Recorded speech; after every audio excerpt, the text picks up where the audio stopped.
नारायण मंत्र की महिमा। आज मैं आपको नारायण मंत्र की महिमा के बारे में एक कथा सुनाने जा रहा हूँ। ये कथा मैंने वराह पुराण से ली है। पूर्व कल्प में आरुण्य नाम से विख्यात एक महान तपस्वी ब्राह्मण थे। वे किसी उद्देश्य से तप करने के लिए वन में गए और वहाँ उपवास पूर्वक तपस्या करने लगे। उन्होंने देविका नदी के सुंदर तट पर अपना आश्रम बनाया था। एक दिन वे स्नान पूजा करने के विचार से नदी के तट पर गए। वहाँ स्नान करके जब वे जप कर रहे थे, उसी समय उन्होंने सामने से आते हुए एक भयंकर व्याध को देखा, जो हाथ में बड़ा सा धनुष लिए हुए थे। उसकी आंखें बड़ी क्रूर थीं। वह उन ब्राह्मण के वल्कल वस्त्र छीनने और उन्हें मारने के विचार से आया था।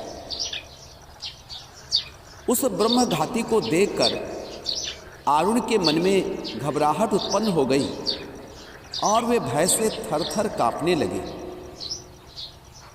किंतु ब्राह्मण के अंतः शरीर में भगवान नारायण को देखकर वह व्याध डर सा गए।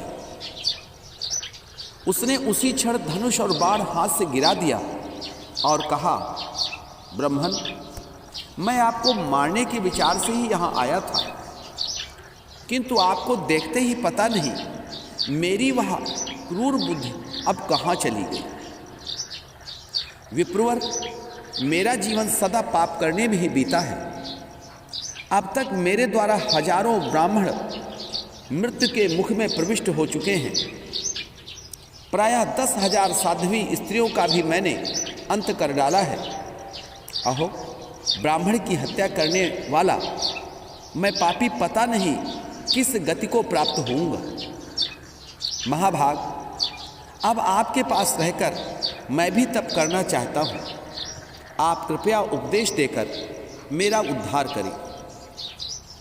व्याध के इस प्रकार कहने पर उस ब्रह्मघाती एवं महान पापी समझकर द्विजश्रेष्ठ आरुण ने उसे कोई उत्तर नहीं दिया, परंतु हृदय में धर्म की अभिलाषा जग जाने के कारण ब्राह्मण के कुछ न कहने पर भी वह व्याध वहीं ठहर गया। आरुण भी नदी में स्नान करके वृक्ष के नीचे बैठे हुए तप करते रहे। इस प्रकार अब उन दोनों का नियमित धार्मिक कार्यक्रम चलने लगा। इसी प्रकार कुछ दिन बीत गए। एक दिन की बात है, आरुण स्नान करने के लिए नदी के जल में घुसे थे। तब तक कोई भूख से व्याकुल बाघ उन शांत स्वरूप मुनि को मारने के लिए आ पहुंचा। पर इसी बीच व्याध ने बाघ को मार डाला। उस बाघ के शरीर से एक पुरुष निकला। बात ऐसी थी, जिस समय आरुण जल में थे और बाघ उन पर झपटा, उस समय घबराहट के कारण मुनि के मुंह से सहसा ओम नमो नारायणाय यह मंत्र निकल पड़ा। तब तक बाघ के प्राण कंठगत ही थे, अतः उसने यह मंत्र सुन लिया। प्राण निकलते समय केवल इस मंत्र को सुन लेने से वह एक दिव्य पुरुष के रूप में परिणित हो गया। तब उसने कहा, द्विजवर, जहाँ भगवान विष्णु विराजमान हैं, मैं वहीं जा रहा हूँ। आपकी कृपा से मेरे सारे पाप धुल गए। अब मैं शुद्ध एवं कृतार्थ हो गया। इस प्रकार उस पुरुष के कहने पर विप्रवर आरुण ने उससे पूछा, नरश्रेष्ठ, तुम कौन हो? तब वह पूर्व जन्म की आप बीती बात कहने लगा। मुने, मैं पूर्व जन्म में दीर्घबाहु नाम से प्रसिद्ध एक राजा था। समस्त वेद और संपूर्ण धर्मशास्त्र मुझे सम्यक प्रकार से अभ्यस्त थे। अन्य शास्त्र भी मुझसे अपरिचित नहीं थे, पर अन्य ब्राह्मणों से मेरा कोई प्रयोजन न था। मैं प्रायः ब्राह्मणों का अपमान भी कर देता था। मेरे इस व्यवहार से सभी ब्राह्मण क्रुद्ध हो गए और उन्होंने मुझे शाप दे दिया। तू अत्यंत निर्दयी बाघ होगा, क्योंकि तेरे द्वारा ब्राह्मणों का महान अनादर हो रहा है। तुझे किसी बात का स्मरण भी ना रहेगा। विप्रवर, वे सभी ब्राह्मण वेद के पारगामी विद्वान थे। उनका घोर शाप मुझे लग गया।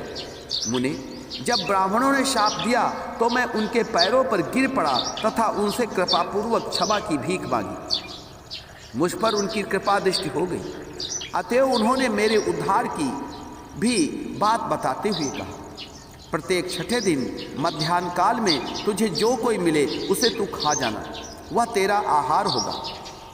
जब तुझे बाढ़ लगेगा और उसके आघात से तेरे प्राण कंठ में आ जाएं, उस समय किसी ब्राह्मण के मुख से जब ओम नमो नारायणाय यह मंत्र तेरे कानों में पड़ेगा, तब तुझे स्वर्ग की प्राप्ति हो जाएगी। इसमें कोई संशय नहीं है। मुने, मैंने दूसरे के मुख से भगवान विष्णु का यह नाम सुना है, जिसके परिणाम स्वरूप मुझे ब्रह्मद्वेषी को भी भगवान नारायण का दर्शन सुलभ हो गया। फिर जो अपने मुंह से ओम हरे नमः इस मंत्र का उच्चारण करते हुए प्राणों का त्याग करता है, वह परम पवित्र पुरुष जीते जी ही मुक्त है। मैं भुजा उठाकर बार बार कहता हूँ, यह सत्य है, सत्य है और निश्चय ही सत्य है। ब्राह्मण चलते फिरते देवता हैं, भगवान पुरुषोत्तम कूटस्थ पुरुष है।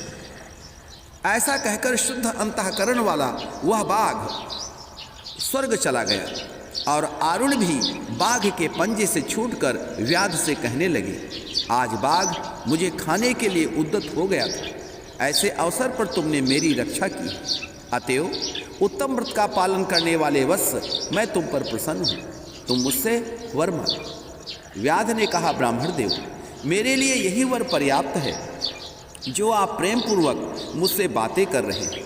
भला आप ही बताइए, इससे अधिक वर लेकर मुझे करना ही क्या है। आरुण ने कहा, व्याध, तुम्हारी तपस्या करने की इच्छा थी, अतएव तुमने मुझसे प्रार्थना की थी, किंतु अनग उस समय तुम में अनेक प्रकार के पाप थे। तुम्हारा रूप बड़ा भयंकर था, परंतु अब तुम्हारा अंतःकरण परम पवित्र हो गया है, क्योंकि देविका नदी में स्नान करने, मेरा दर्शन करने तथा चिरकाल तक भगवान विष्णु का नाम सुनने से तुम्हारे पाप नष्ट हो गए। इसमें कोई संशय नहीं है। साधो, आप मेरा यह एक वर स्वीकार कर लो कि तुम अब यहीं रहकर तपस्या करो, क्योंकि तुम इसके लिए बहुत पहले से इच्छुक भी थे। इस प्रकार नारायण मंत्र के प्रभाव से पाप रहित हुआ व्याध आरुण मुनि की आज्ञा से वहीं रहकर तप करने लगा। ओम नमो नारायणाय। आशा है आप सबको मेरी ये कथा अवश्य पसंद आई होगी।